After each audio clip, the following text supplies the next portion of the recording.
Hi, good evening everybody. This is Sahil Kapoor. I am Head of Products and Market Strategist at DSP Mutual Fund. So today we'll talk about multi-asset strategies. We will look at different assets and we'll talk about where they are right now in the cycle, and we'll try to assess how to look at them and how to take investment decisions with them.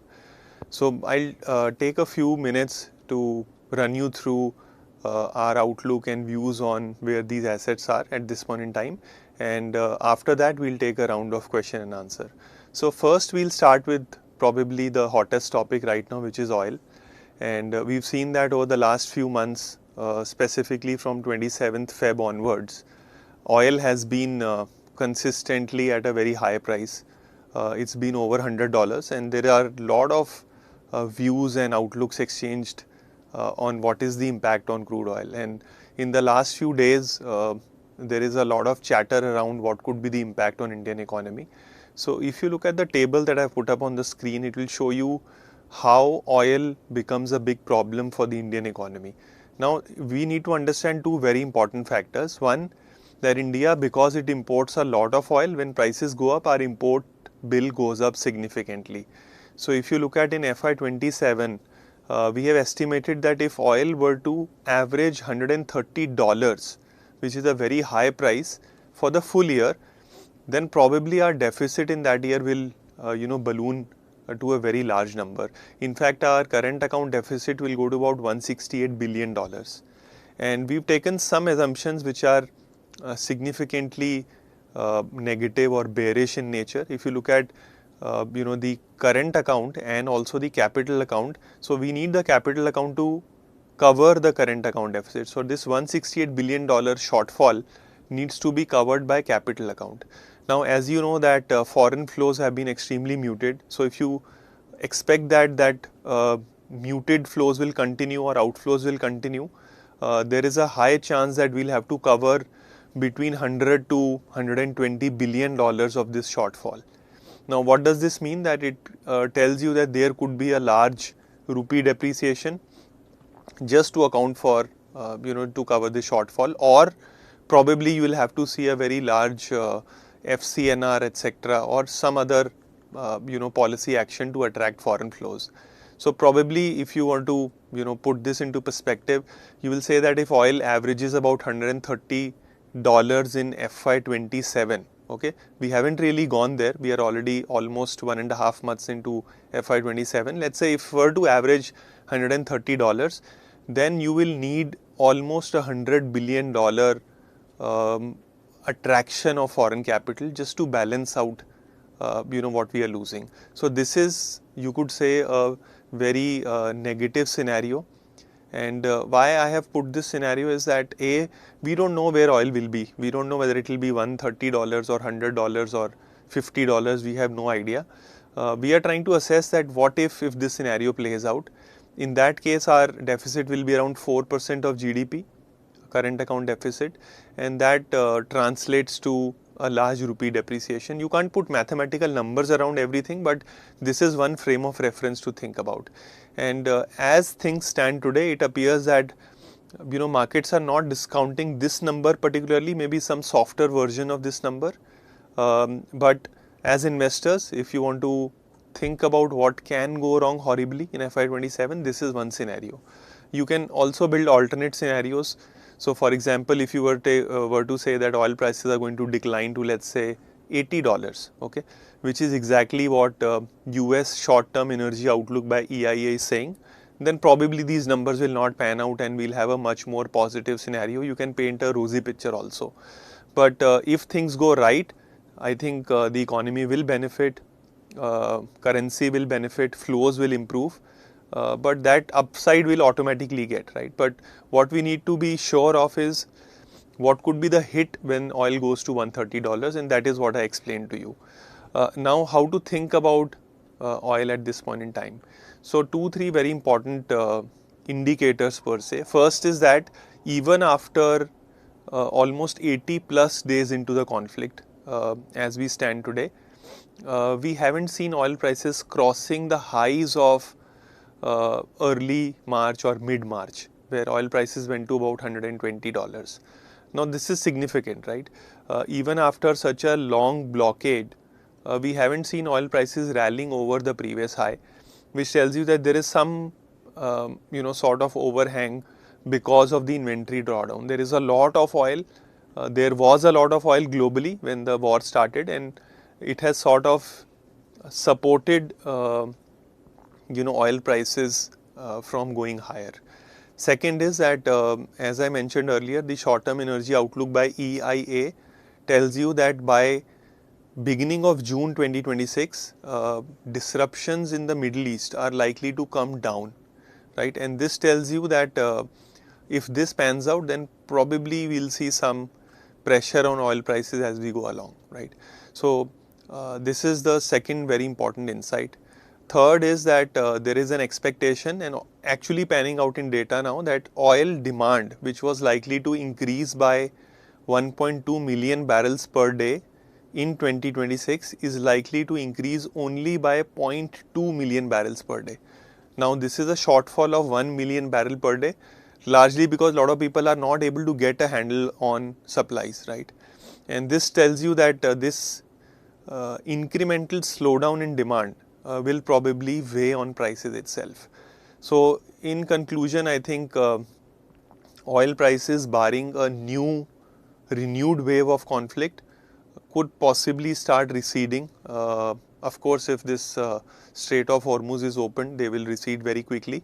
Otherwise, I think we'll see a gradual decline in prices over a period of time based on what numbers say at this point in time.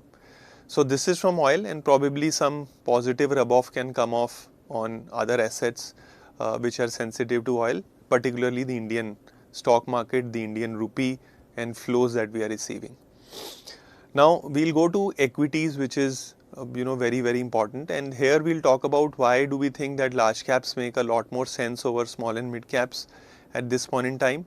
So if you look at our long-term valuations, you will see that on a price to book basis, which is a much more stable valuation metric, we just went below our long-term averages when markets fell last month, and even this month's correction has brought back multiples to close to long-term average.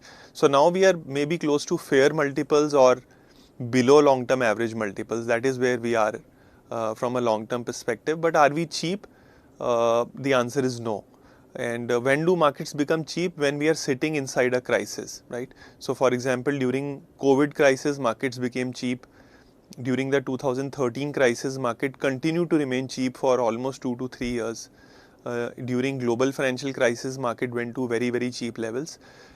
In current times, we haven't gone to cheap levels. We are still at fair or average valuations. The question arises, can we go to cheap valuation? Yeah, it's anybody's guess. We don't have a crystal ball. But in the past, we have seen that markets have slipped to cheaper valuations over a period of time. But as things stand today, in terms of the availability of high quality businesses, I think we are close to fair or average valuations. Now when you look at a small and mid cap versus a large cap cut, you will find that large caps are close to their long term average multiples in many cases. For example, in case of private banks, IT, some pharma companies, a few FMCG companies, some chemical companies, some white good companies are trading fairly below their long term average multiples, and in some cases in fair or even cheap zone, compared to their own history. But when you take a more broader approach and take a look at small and mid cap, you will find lesser number of companies trading at cheaper valuations. So therefore, large caps is a much more fertile ground to hunt for good quality and fairly or cheaply valued names. Let me state that again. Or conversely, it is much harder in the small and mid cap category to find bargains versus the large cap, and that is the reason we think that it is more logical to look at large caps when you create your portfolio. Maybe for small and mid cap, times can come if earnings keep rising and prices correct further. The next is of course a very important look at India's consumption, and there has been a stark slowdown in India's consumption. So if you look at post-COVID averages, we are averaging around 10.4% on an average Y2Y growth rates in terms of a nominal private consumption. We've taken what is called private final consumption expenditure. If you look at this data, it's almost at about 6-decade low, right? Now, we think that this is not the time to bet against India's consumption. Maybe that time was 2 to 2.5 years ago. If you remember correctly, in some DSP Netra reports, we wrote about it that consumption is slowing down. We showed you data for wage growth slowing down, earnings growth slowing down, rural wages slowing down. And this is the time where most of this data is sitting at cyclical lows. Of course, there is no way to know whether they will recover from cyclical low or not. But the moot point is that at 6-decade low and with many of the leading indicators at troughs, it is not the time to bet against it. Is it time to bet with it or in favor of it? That will depend on how short-term data changes and how much investors can find bargains in consumption names, right? So one very clear conclusion is that consumption is slow, it is hurting, but it is also at a level which we haven't seen for a very long period of time. So next we've shown what has dragged this consumption. So as I told you, low wage growth, you can see that BSE 500 wage growth, which is the central panel in this graph, and the government wage growth, government-led wage growth, both are very, very slow. And the outcome is that overall GFCF of households where people build houses or their investments, their spending on infrastructure has gone down significantly. And this is an outcome of slower growth and slower incomes. Both are linked at the hip. When growth slows down, income slows down. And also what is holding up in consumption. So premium consumption has still held up relatively much better, and we think that there are more signs where recovery is happening. But it is not enough. You need, bottom of the pyramid consumption to rev up.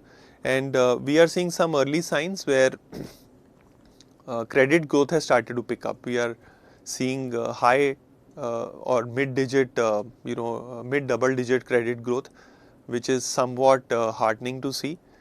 Probably signs that some consumption uptick is happening. Also, post GST cuts, we've seen some uptick happening in particular areas of consumption.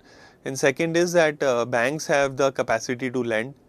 And I will show you some more data as we go along. But it's very, very important that there is a consumption recovery in India. As things stand today, if you look at the news articles and views of the last 2 weeks, you will feel that consumption is collapsing or going down, but we are already at a very, very low point, right? And that is where we are. Maybe in the last 2 weeks or 3 weeks, data hasn't changed so much, although sentiment has changed a lot. One rider is that if oil prices were actually to go to $130, it will definitely hurt consumption, and we've seen that in the past also. So with that rider has to be in mind, which I showed you in the first slide. The next is that how does corporate India come into picture? Why did we talk about consumption? So first is that in this cycle our ROEs have been much lower compared to the 2002 to 2008 cycle, where ROEs were much higher, return on equity for companies. And one reason has been that sales growth in this segment or in this era has been much slower. Profit growth, sales growth, profit growth has largely been driven by huge margin expansion. So companies were able to sell more profitably, although they sold less. Okay, and one reason was that asset turnovers were much lower in this cycle, right? And you can see that signal coming from low top line growth. So largely what companies did post COVID was reduce debt, become more profitable, improve their margins, cut cost, and that allowed corporate India to become very, very profitable, right? And that was the primary driver of the bull market. But bull markets do not sustain on only efficiency, right? They need growth. And for growth to happen, you need to see sales growth, top line growth. And when top line growth translates to profitability, that is a much stronger lever, right? But as you can see in the graph, corporate India balance sheet has improved significantly. In fact, if you look at the balance sheet of overall corporate India, it is at a 4-decade best, right? We haven't seen this kind of deleveraging cycle in many, many years, right? Even in decades, which means that corporate India is sitting on a very, very strong balance sheet. This is unlike the previous crisis where balance sheet was not very good. For example, when oil prices went to $100 back in 11 to 13, you had a significantly high NPA cycle later on because balance sheets were highly levered. Same happened during global financial crisis. To some extent, it played out even in the 2018 episode. Um, but post COVID, the balance sheet recovery has been extremely strong. As you can see that this is the uniqueness of corporate India balance sheet in this crisis, right? We've entered the this oil price spike with a much stronger corporate India, and that is one of the reasons why you see that the hit to stock prices have been much lower so far compared to what it has happened in the past, right? And this is also one reason why if and when consumption recover, which was my last section, it will cause a much stronger recovery for corporate India, because in case of a consumption recovery, your capacity utilizations level will go up, and it can lead corporate India to invest more and to create better profitability going ahead and improve ROEs, right? So this is the crux of the argument, that at this point in time, everything could be linked to stronger growth outcomes. Stronger growth will definitely pull up incomes and probably also pull up the ability of corporate India to do more capex and therefore become more profitable. And this is probably linked to stronger consumption revival. And if you look at the flow of thoughts from initially when we spoke about oil, I think consumption recovery will gain traction if you see oil prices receding. I think that overhang on investor confidence or consumer confidence. There is also an indicator which RBI publishes, which is consumer confidence. It has fallen rapidly. You can go and check it. I think that will make a recovery, and therefore these two are linked as of today. And Indian stock market, equity markets can benefit tremendously if you see a consumption recovery, largely led by a decline in oil prices. So, in conclusion on equity, I think the view is more constructive today, largely favoring large caps, where we think that there is a lot more value, lot more opportunities compared to the SMID segment. And for SMIDs or small and mid caps, I think you will have to lean towards active managers to pick high quality businesses for you. For large caps, I think the hunting ground is much wider. So some of the ideas where we think that there is comfort, one of course is the large private banks. To put it in a very simple manner, if you look at this basket, it trades at about 2 times ROA or 1.8 to 2 times ROA with a leverage of 7.5 times. They can do ROEs of 14-15%. And even if they do not re-rate at a price to book of 2 times, I think investors are better off purchasing this basket and expecting this ROE to translate to stock price returns. And I think this is an excellent place to be right now. It's been a very long time where private banks in India traded at these multiples, and I think it's a good fertile hunting ground for investors. As you can see that multiples are also at significantly low levels compared to past, when you look at the Indian private banking space. The next is of course IT stocks. Most of them are beaten down. Many of them are now trading at 15 times, 16 times multiple. There is an overhang of AI, there is an overhang of what happens in US, and both of them are unknown factors. They will continue to weigh on sentiment for IT sector, but purely from a valuation standpoint, there are a lot of places where you can hunt for good high quality names in IT. Currently, the consensus among analysts and markets is that there will be a growth of between 0 to 3% for most of these companies. So if you look at the guidance from most of these companies, they border between 0 to 3 or 4%. In FY 22-23, you had guidance of between 15 to 20% growth. So this is the stark decline which has happened and which has completely decimated the sentiment. If you go back to 2021-22, if you remember, all of us spoke about work from home, right? Everybody thought that that is going to be the primary driver going ahead, and because of that, everybody wanted to buy technology companies. and that was the year where some of these companies were trading at 40, 45 times or even higher multiples. The reality turned out to be much more sober, and multiples declined. Today we are sitting on the opposite end. At that time, it was the glorious future for these companies, and today it is the doomsday scenario for these companies.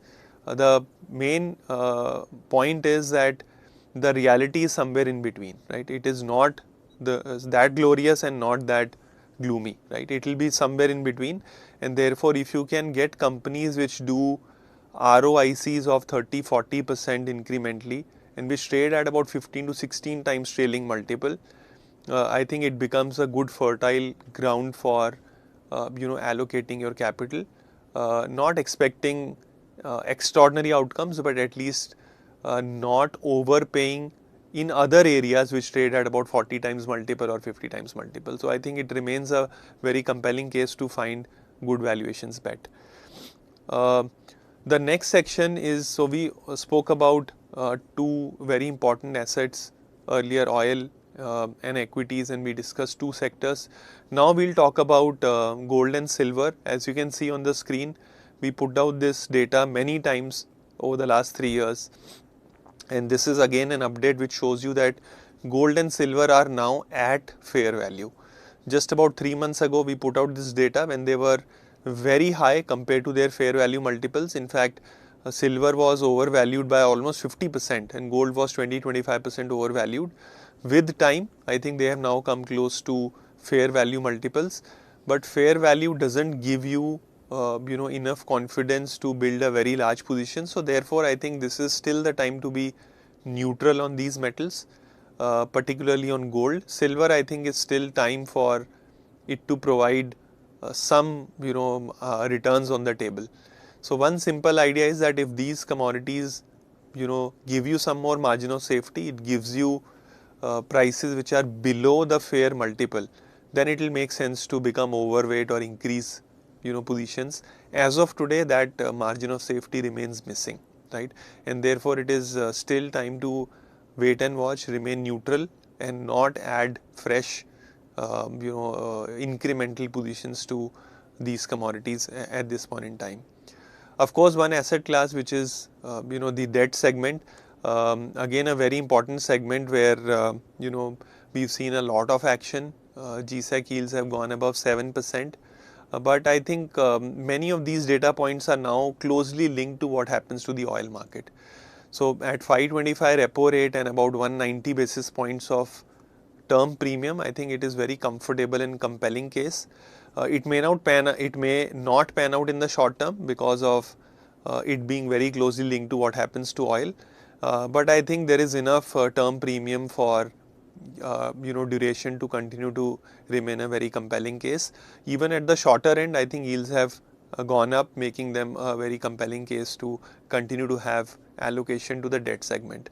So at this point in time, I think roughly a multi-asset strategy is tilting towards more like a aggressive hybrid fund with between 60 to 65% equity, between 25% or so debt exposure, and about 10% or so in commodities, particularly in gold. So that is the flavor of allocation at this point in time, and I think that is completely tilted in terms of equity towards large cap. So I think this is it from my end in terms of my presentation.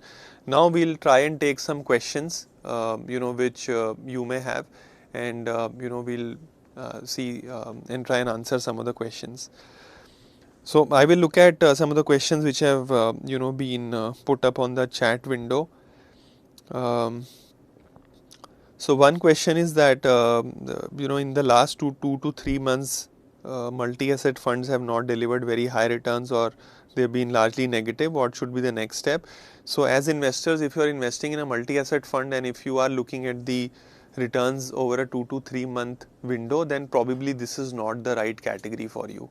I think then probably sticking to a more debt oriented scheme where fluctuations are much lesser is the correct category. In a multi-asset fund, you can see that there are almost 3 to 4 asset classes depending on the kind of multi-asset we are talking about, and each asset will deliver returns over cycles, right? So for any multi-asset strategy, your minimum horizon should be 3 years or more. Before that, I think it is purely noise. There is one more question next, which is with the recent hike in gold import duty, how has that impacted the gold allocation strategy within multi-asset funds? Has it changed your outlook on the commodity? So changes in taxation particularly should not alter our outlook on the commodity. So if you look closely, if when the government of India raises taxes and tries to implement regulatory hurdles on imports, it is actually on margin negative for commodity prices. Why is that the case? Because India remains a very large consumer of gold and silver. So when these artificial barriers are erected, it will try to curtail demand at the margin, right? And that can probably cause some impact on India's import for some of these commodities, not to a large extent, but it is not incrementally positive. Also, it can have domestically more demand for existing gold and silver. So what happens is that whatever discount that Indian securities are at versus the global markets, that goes away significantly. But this is not a price signal, right? It will not add to how do you value some of these commodities. So the overall answer is that it doesn't have a long-term bearing on how we should look at these asset classes. So one question is that is there a possibility to include silver in the multi-asset allocation strategy? Yes, there is a very big possibility, but for that, silver, as I said in my presentation, needs to present a large margin of safety, which continues to be missing at this point in time. And also, I'll highlight two very important data points. One, that if you look at gold and silver, they are outperforming almost every yielding asset in the world today. Now, this is not the best framework or point in time to enter these assets, right? The right time to enter with a large weight in these assets is when they are underperforming, when they are under-owned, and when nobody wants to buy them, of course. It shows up in data. And they also offer a large discount to their intrinsic value or fair value. At this point in time, all these four conditions are unmet, right? So there is no reason to be in a hurry. And if these conditions, some of these conditions are also met, then we will probably look to add even silver.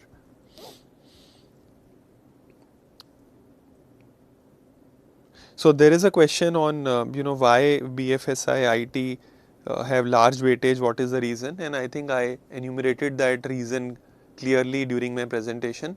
But just to tell you that in the multi-asset omni strategy, some of the allocations that we have today, the top allocation is private banks, second is the IT sector, third is the FMCG sector, fourth large weight is in the healthcare sector, and fifth large weight is now in the auto sector, and these are the top 5 weights. Second is that we don't know which one of them will become the better performer or the best performer. We have no idea. The idea is to own undervalued or fairly valued or close to average valued a number of different assets and then wait for markets to do their job, right? The idea is not to anticipate or predict which one will do well, but the idea is to buy a bunch of these undervalued assets, and we think at this point in time some of these sectors which I spoke about just now, duration, are some of the places which are undervalued at this point in time, and we hold some of them, some in large quantity, some in less quantity compared to the other, but there are lot of other parts of the market that we do not own at all. For example, infrastructure, cyclicals, some metals, we don't own them at all, right? And why don't we own them? Because many of them continue to be at 2 or 3 standard deviation over and above their long-term valuation. So the idea is not to assume or expect that we know something special about banks or IT or some other sector. What we are saying is that if we exercise this framework where we buy with deep margin of safety and we diversify within this margin of safety, some things will pan out and that will benefit the overall portfolio. Next question is, what are your views on international market valuation? And there is another question, can copper be included? The second question is very easy. The answer is no. Copper is not an investment. It's a trading asset. Second is that you cannot include copper in any multi-asset because it is not allowed by regulations today. You can maybe do some MCX futures, etc. But futures are not investments. They are trading bets. And as investors, we should continue to look at assets which can yield great returns over a period of time. And I think most multi-asset or even most investors are okay doing only gold. They don't even need silver or other assets, right? These are all tactical trading bets. They are not investments. So of course, I think you can just ignore it. First question was on international investment. I think it's a very broad and sort of a misleading marker. One, there is a huge amount of frenzy in investing in global markets, but we need to stop and think what are global markets, right? What is international investing? So if you go and buy a Nasdaq or an S&P 500 today, you should know that you are buying at 25 times or 40 times multiple, right? It is not same as buying some undervalued companies. Or if you go and buy, let's say, a Korean market, a Kospi today, which has run up almost 4 times in the last 6 to 8 months, you should be aware what you are buying, right?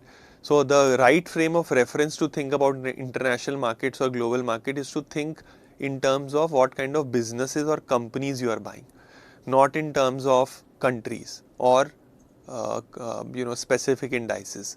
So if the frame of reference is companies, yes, there are a lot of opportunities globally. And why they are useful? Because it gives you a diversified earning stream. The EPS of these companies is driven by factors which are beyond the factors which control or drive the EPS of our existing India portfolio. And that is the merit in global diversification, based on businesses and companies, not just based on countries. And I think that is the frame of reference that you should have. If you use this frame of reference, global diversified equity investing will always make sense.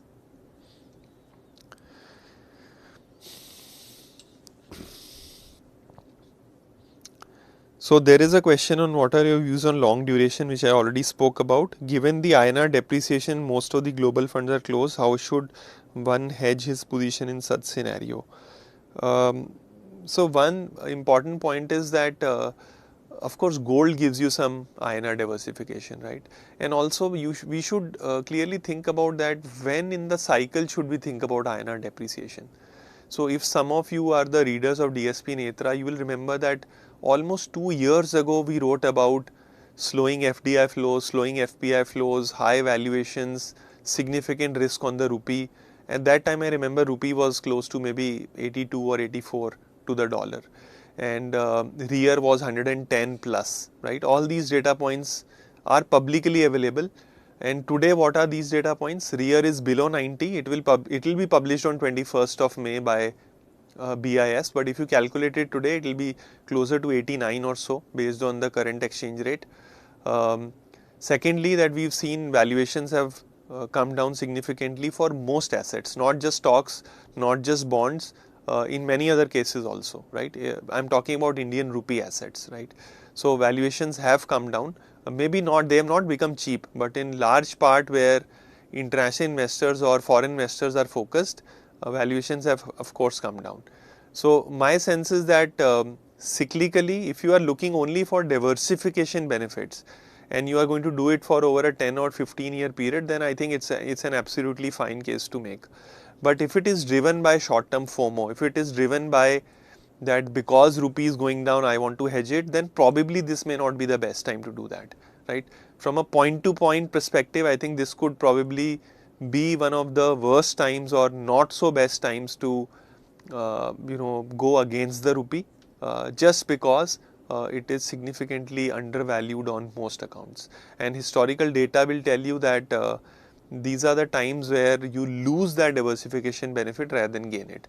So think about diversification from a 10 or 15 or 20-year point of view, and not because of what has happened in the last 6 months or 1 year.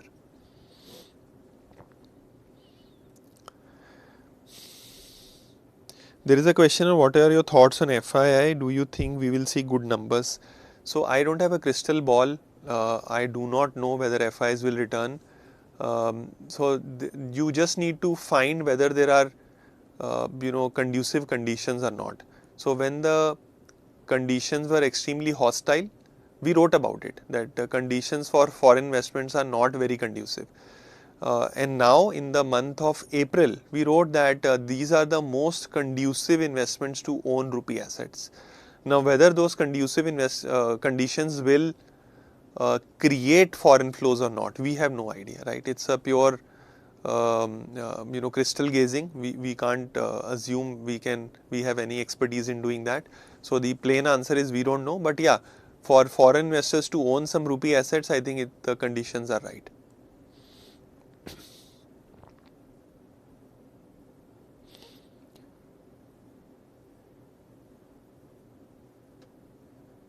So one question is that Nifty Private Bank has been a notable underperformer. Is this a valuation opportunity to add, or there are structural concerns? So I want to address this question. It's an important question. But if you think about it, that just about 5-6 years ago, exactly pre-COVID, there was a huge fan following of Indian banks, right? A lot of people on social media and otherwise on financial television were talking about that Indian banks are the best in the world. Some of the large private banks used to trade at 4 to 6 time price to book. And there were no questions asked about structural story or weakness in these banks. But as we stand today, when they trade below 2 times and their book value has grown at between 12 to 15% consistently over the last 5 years, even today it is growing. We think that there are structural issues with the bank. So one is that we need to separate the business from the stock price, and do not confuse the changes in the stock price with the changes in the business, right? Because stock prices can be much more volatile. Sometimes when business conditions improve, stock prices rally in multiples, right? They go much higher than even the improved business conditions warrant. And same happens when business conditions worsen, right? Although business conditions do not remain consistent over a period of time, they do ebb and flow. And at this point in time, if you look at the top four, private banks in India, almost all of them had management changes, which of course, leads to some slowdown or hiccups in businesses. But are there structural headwinds available in the business matrices? The answer is no as of today, right? And if the answer is no, then most of these private banks which are available below 2 times multiple become good opportunities. And lastly, large businesses which are of good quality never come at cheap valuation unless there is a business slowdown or some other problem, right? Otherwise, why will they become cheap, right? They will continue to remain expensive. And these are the exact times when you have to make an assessment that the quality, long-term quality of the business is maintained, and therefore it makes sense to give allocation to some of these businesses. And I think we are in such a cycle, not just in banks, but in some other sectors as well. So I will now take the last question, before we end this section. So there is a question that, DSP Netra influences how multi-asset Omni fund of fund, does its allocation. But so does that happen on a monthly basis? So the threshold for action is very high.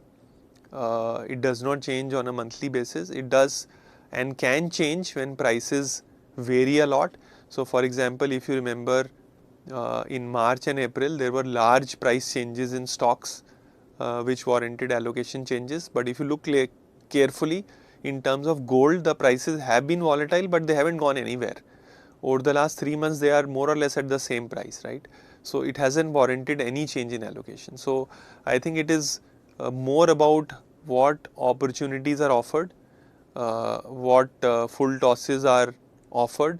That is where, the threshold for action is reached and some changes are made, not based on monthly publication of DSP Netra. So I think these were some of the questions, and Just to conclude, I think we spoke about 4 assets.